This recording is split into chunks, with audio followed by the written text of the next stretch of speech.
L'avenir de Take-Two Interactive se dessine sous des auspices de croissance soutenus, principalement alimentés par une stratégie de contenu ambitieuse et l'intégration de Zynga. Je rappelle que on a acquis Zynga aux alentours de 2022 ici, donc l'intégration a commencé à peu près vers cette période-là. Donc quand on parle ici d'intégration de la compagnie, donc on aura tendance ici à éliminer les doublons, mais pour le moment, la finalité, c'est l'augmentation des marges. Okay, donc, c'était une bonne acquisition, Zynga, très intéressant ici. Donc, les projections indiquent une progression notable des réservations nettes avec un taux de croissance annuel composé de 25% sur les 3 prochaines années. Ce ne sont pas mes projections, ok? Donc, ce sont les projections ici du management. Ils sont plutôt optimistes.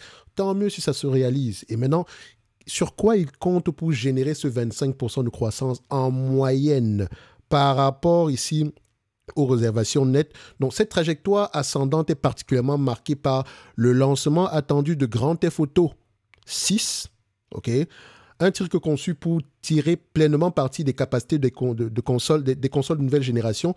Donc, le succès phénoménal du trailer qui a atteint à peu près aux alentours de 93 millions de vues en 24 heures témoigne de l'engouement suscité par ce jeu, avec des estimations de revenus supplémentaires allant de 2 à 7 milliards de dollars pour l'année de sa sortie.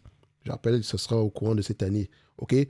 Donc, de 2 à 7 milliards, c'est déjà une bonne chose. Et vous allez voir que c'est presque 50% ici du chiffre d'affaires de la compagnie quand on est sur la fourchette basse. Donc, parallèlement, l'entreprise explore activement le potentiel de la réalité virtuelle, envisageant des adaptations immersives de franchises populaires telles que GTA, NBA 2K et Red Dead Redemption. On va se dire une chose. Et on en parlera tantôt également dans l'analyse sectorielle. Donc l'analyse sectorielle ici de tout ce qui concerne ici le segment du divertissement interactif. Okay? Donc vous allez voir, quand on parle de Take-Two Interactive, c'est dans l'industrie du divertissement, mais quand vous êtes dans le divertissement ici, il y a des sous-industries à l'intérieur. Donc on en parlera tantôt. Donc celle qui concerne surtout le segment ici des jeux vidéo. Okay? Et la réalité virtuelle, la réalité augmentée, c'est un bon relais de croissance. Il n'y a pas que ça. OK? Il y a également d'autres éléments ici, mais la note en question sera disponible ce vendredi. Nous sommes le 5 du mois de mars. Donc, ce vendredi 7 mars, OK? Donc, pour ceux qui ont accès ici au service Top Premium Plus, donc c'est en description de Top Premium, c'est en description de la vidéo. OK? Et pour ceux, pendant que vous serez sur cette page-là, n'hésitez pas à vous abonner à la Top Newsletter. Alors, si on revient ici, donc on parlait ici de la réalité augmentée, la réalité virtuelle, ça pourrait être un bon relais de croissance. C'est la raison pour laquelle le management s'attend à peu près entre 25% de croissance en moyenne sur les années à venir. GTA, ok, principalement, et ensuite vous avez à peu près le potentiel de croissance ici pour le segment ici, enfin pour les jeux vidéo ici. Pas adaptés, mais qu'on pourrait rejouer ici sur des lunettes ici de réalité virtuelle ou bien de réalité augmentée.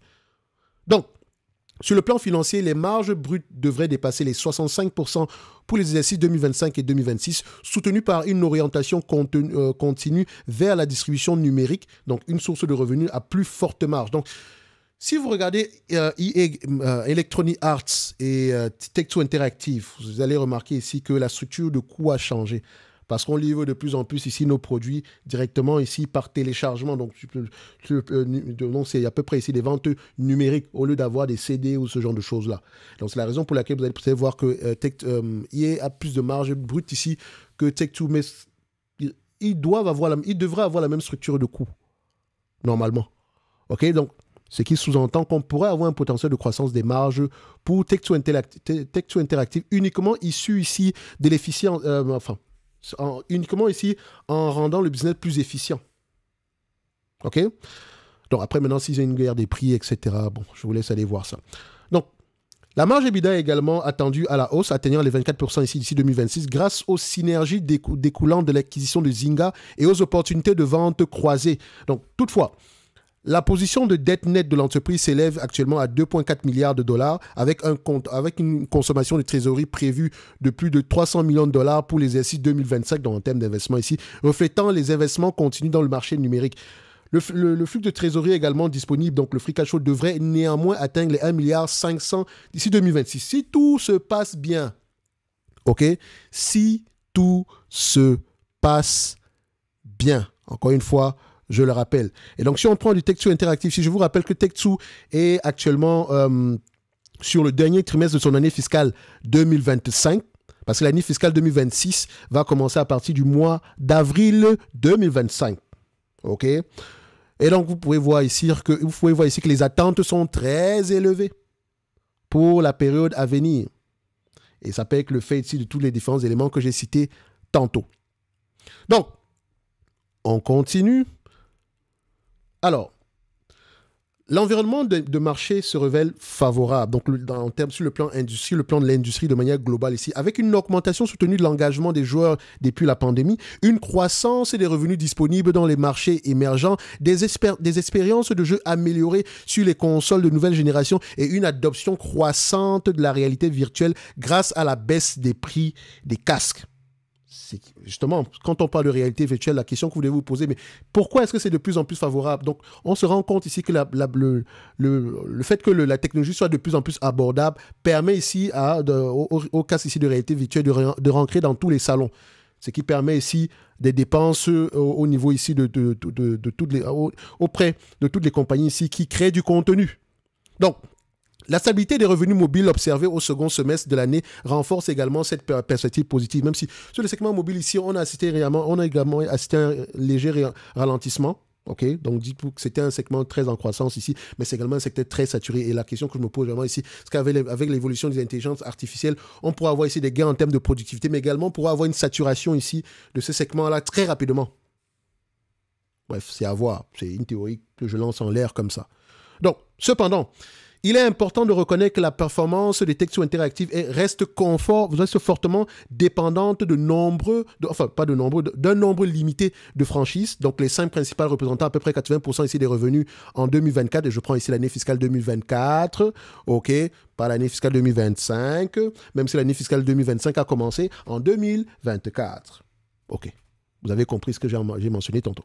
Donc, toute contre-performance de ces titres, enfin les titres clés en question, pourrait avoir des conséquences significatives sur les résultats globaux. Donc, on va se dire ici que c'est pas quelque chose de très commun uniquement à Tech2. Donc, c'est normal dans ce secteur d'activité d'avoir 1 ou 2 titres ici qui tirent à peu près tous les studios vers le haut. Pas également mentionner que ces entités-là ont tendance à créer de nouvelles franchises ici, enfin, créer de nouveaux jeux vidéo. Parce que pour que ça devienne une franchise, il faut qu'il y ait du succès déjà sur la première. Mais également ici à faire des acquisitions. Parce qu'il y a une consolidation dans ce secteur d'activité-là. Bref, je vous laisse aller pour ce vendredi. Vous allez voir à peu près qu'est-ce que j'ai mentionné dans l'analyse sectorielle ici, qui est positive de manière générale.